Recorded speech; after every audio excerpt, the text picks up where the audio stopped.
Hello friends, welcome to Kavi foods. இன்றைக்கி நான்வெஜ்ஜில் ஒரு recipe பார்க்கலாம் ஃப்ரெண்ட்ஸ். இறால் தொக்கு எப்படி செய்யலான்னு பார்க்கலாம் வாங்க. இறால் தொக்கு செய்கிறதுக்கு ஒரு கடாயை ஸ்டவ்வில் வச்சுட்டு சூடானதுக்கப்புறம் அதில் ஒரு 4 டேபிள் ஸ்பூன் அளவுக்கு எண்ணெய் விட்டுருக்குறேன். எண்ணெய் சூடானதுக்கப்புறம் இதில் 2 பட்டை, 2 ஏலக்காய், 2 கிராம்பு, 1/2 டீஸ்பூன் ஜீரகம் சேர்த்து இதை பொரிய விட்டுறலாம்.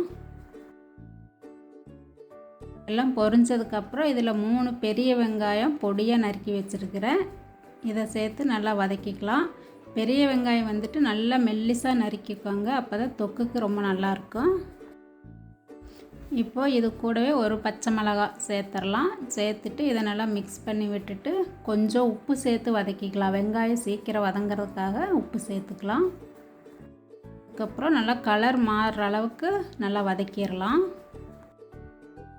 இப்போது வெங்காயம் நல்லா வதங்கிருச்சு. இனி இது கூட 3 தக்காளி நறுக்கி எடுத்துருக்கிறேன், அதையும் சேர்த்து நல்லா வதக்கிடலாம். இந்த தொக்குக்கே வெங்காயமும் தக்காளியும் நிறைய இருக்கணும், அப்போ தான் நல்லாயிருக்கும். வெங்காயம் தக்காளி வதங்கிருச்சு. இதில் 2 டேபிள் ஸ்பூன் இஞ்சி பூண்டு சேர்த்து வதக்கலாம். இந்த இறால் தொக்குக்கு இஞ்சி பூண்டு கொஞ்சம் அதிகமாகவே இருக்கட்டும். இஞ்சி பூண்டு பச்சை வாசனை போகிற அளவுக்கு வதக்கியாச்சு. இனி மசாலா பொடிகள் சேர்த்துக்கலாம். 1/2 டீஸ்பூன் மஞ்சத்தூள், 1 டீஸ்பூன் சோம்புத்தூள், 1 டீஸ்பூன் கரம் மசாலா தூள், 1 டீஸ்பூன் மிளகாய்த்தூள், 2 டீஸ்பூன் மல்லித்தூள் எடுத்துருக்கிறேன். இதையெல்லாம் அந்த வதக்கின கிரேவியில் சேர்த்துடலாம். மசாலா தூள்லாம் சேர்த்ததுக்கப்புறம் இந்த மசாலாவோட பச்சை வாசனை போக நல்லா வதக்கி விட்டுறலாம். இப்போது நல்லா வதக்கியாச்சு. இனி இதில் நான் 1/2 கிலோ இறால் எடுத்துருக்கிறேன், அதை இது கூட சேர்த்துடலாம்.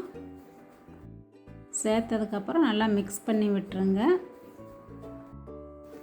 இப்போது நல்லா மசாலாவோடு கலந்துருச்சு. இனி இதில் உப்பு சேர்த்துக்கலாம். ஃபஸ்ட்டு வெங்காயம் வதங்கிறதுக்காக சேர்த்துருப்பேன் கொஞ்சமாக. இப்போ இந்த மசாலாவுக்கு தேவையான அளவுக்கு சேர்த்துட்டு நல்லா கலந்து விட்டுறலாம். இனி இதில் ஒரு 3/4 டம்ளர் அளவுக்கு தண்ணி சேர்த்துக்கலாம். ரொம்ப சேர்க்க வேண்டாம், தொக்குங்கிறதுனால கொஞ்சம் திக்காக இருந்தால் தான் நல்லாயிருக்கும். அப்புறம் இந்த இறால்லேருந்தே கொஞ்சம் தண்ணி விடு வேகும்போது, அதனால் கம்மியாகவே சேர்த்துக்கோங்க. மூடி வச்சிடலாம். ஒரு 7லேருந்து 8 நிமிஷம் மிதமான தீயிலேயே வேகட்டும்.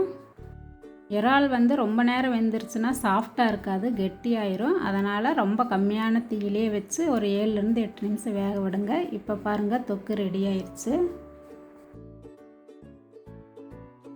இனி இதில் மல்லித்தலை தூவிட்டு ஸ்டவ் ஆஃப் பண்ணிடலாம். ரொம்ப டேஸ்டியான இறால் தொக்கு ரெடி. இதை நீங்களும் வீட்டில் ட்ரை பண்ணி பாருங்கள்.